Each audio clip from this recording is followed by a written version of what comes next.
From Wish TV and the All Indiana Podcast Network, this is the News 8 Daily 8 Podcast, a Wish TV News 8 update. Hi, this is Hannah Mordeaux, and this is a special edition of your News 8 Daily 8 and Daybreak Drive-In for Monday, July 28th. It is another scorcher outside, starting in the high 70s, getting up to the low 90s, but feeling like 100 to 105 degrees outside. Could be another day where you get a pop-up storm here or there, but for the most part, we are dealing with dangerous heat for the next few days. Searching for a romantic summer getaway? Escape with Rich Girl Summer, the new Audible original from Lilly Chu. The exquisitely talented Philippa Sue, returning to narrate her 5th Lilly Chu title. This time, Philippa is joined by her real-life husband, Stephen Pasquale. Set in Toronto's wealthy cottage country, aka the Hamptons of Canada, Rich Girl Summer follows the story of Valerie, a down-on-her-luck event planner posing as a socialite's long-lost daughter, while piecing together the secrets surrounding a mysterious family and falling deeper and deeper in love with the impossibly hard-to-read and infuriatingly handsome family assistant, Nico. Caught between pretending to belong and unexpectedly finding where she truly fits in, Valerie learns her summer is about to get far more complicated than she ever planned. She's in over her head and head over heels. Listen to Rich Girl Summer now on Audible. Go to audible.com/richgirlsummer.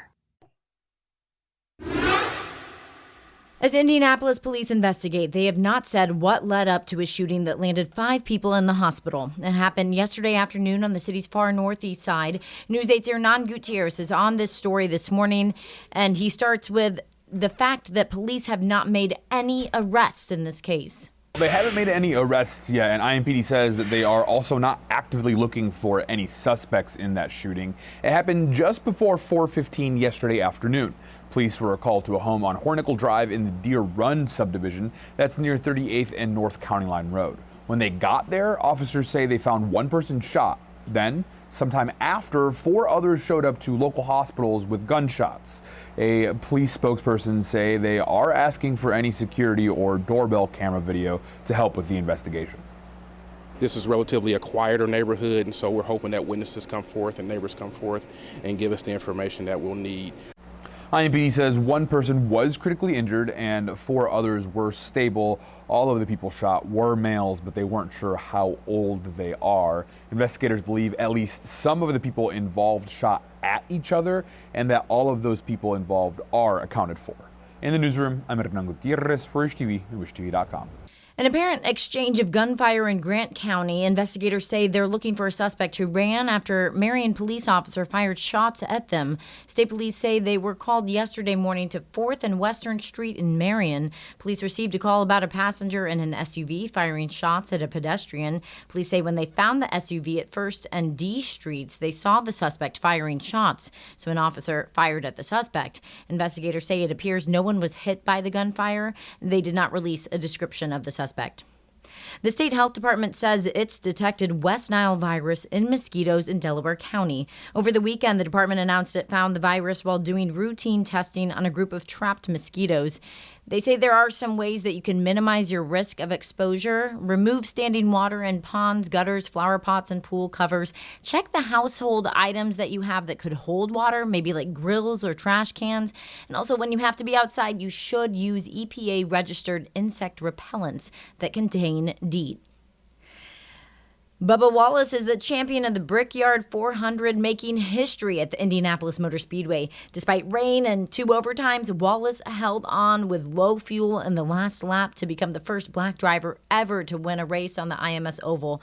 Wallace edged out defending champion Kyle Larson by less than a quarter of a second. It's super cool. I'm not big on history. I'm not a history buff, and I understand that this is a crown jewel event, and that a lot of people have been working really hard to win this race.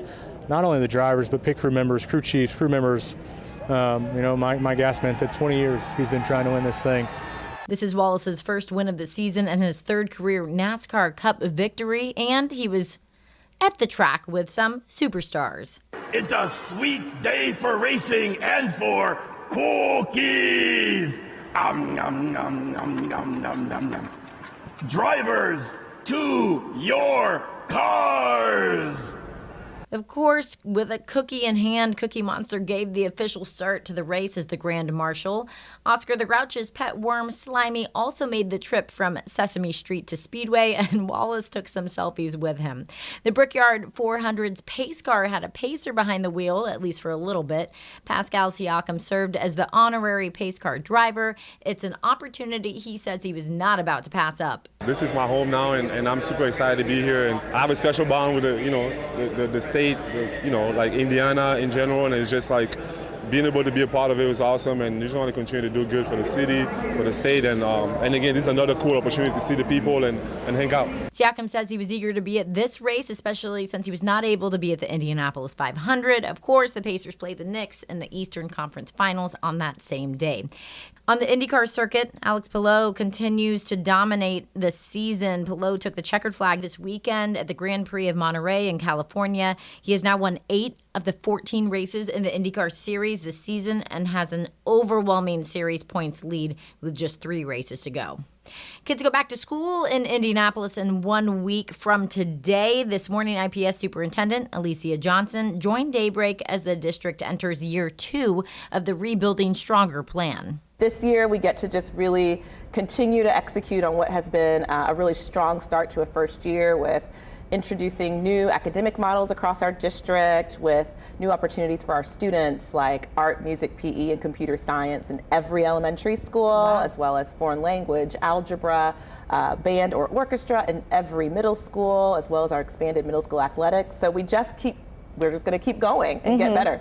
It seems like parents and students have been receptive to the middle school plan, and you've had a large enrollment, consistent, it seems like, going into this year. We have. Anytime you're starting off doing something new, you're going to expect some bumps in the road, but I'm really excited that we were able to sort of iron those things out in year 1. We're going into year 2 with steady enrollment, and excited to, if families are interested, certainly continue to explore all of the choices we have in IPS. She says all this week the district will host back-to-school nights for families and kids so they can get situated and in the right frame of mind to head back to class next week. We have details of when and where they are on wishtv.com in this story.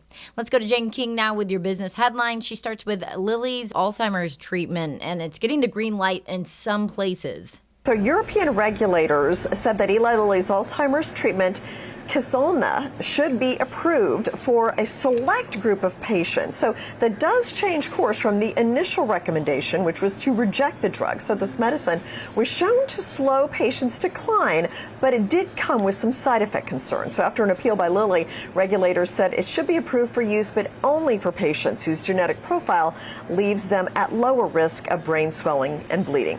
Well, President Trump and the European Commission President Ursula von der Leyen announced the U.S. has reached a trade deal with the European Union. This deal imposes a 15% tariff on most European goods, including cars. Some products, including aircraft, some chemicals and pharmaceuticals, will not be subject to tariffs. Now, the EU is the largest trading partner of the U.S., and Indiana exports more than $15 billion a year in goods and services to the European Union, led by pharmaceuticals.